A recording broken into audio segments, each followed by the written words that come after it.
Thank you very much.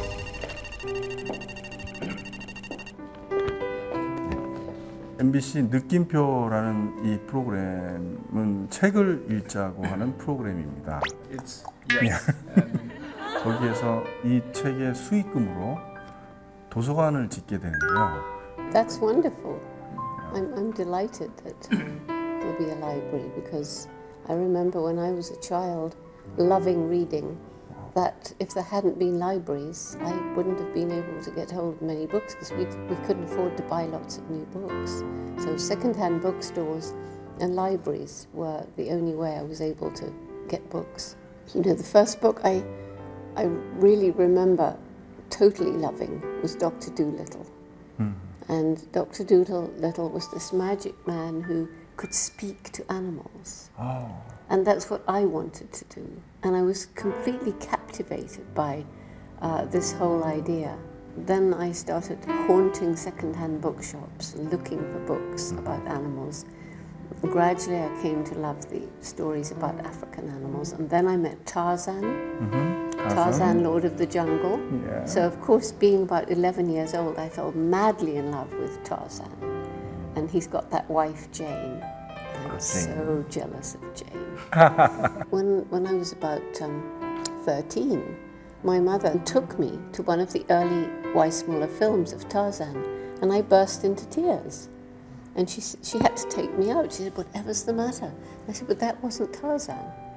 So when children read books, their imagination is working and they're making pictures in their minds.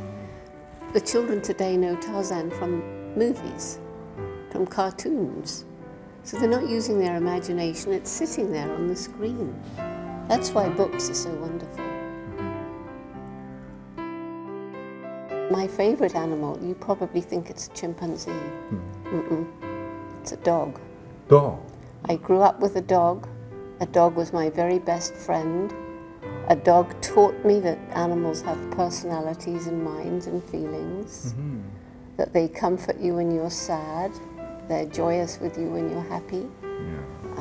They're the most wonderful companionship. A chimpanzee is more like a person. And there are chimpanzees I really love, but there are many chimpanzees I dislike intensely. And just like people, you know.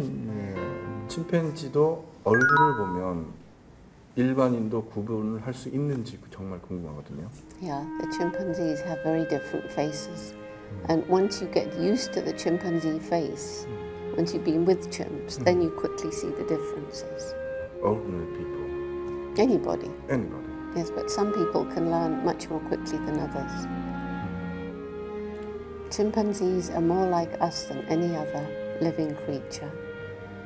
And they help us to better understand our position in the natural world. They teach us we're part of the animal kingdom, not separate from it.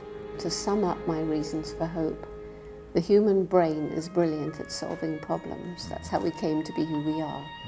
And we finally admitted that we have damaged the environment, that we have problems with society. Finally, human brains and hearts are getting together around the world to find solutions. And there are many solutions out there. Unfortunately, we seem to have inherited the dark side of chimpanzee nature, but we've also inherited their capacity for love, compassion, and altruism. My final message to all the young people who are listening, watching, is don't forget for a single minute that you're a very important person. Never forget, every single day you make a difference. You may think, I'm one person, what can I do? There's 6 billion people in the world, so what I do doesn't really matter. But there are millions of you who know how you should and shouldn't live, and if you all do the right thing, or most of the time, or try, it's going to change the world. Don't ever forget it, you really do.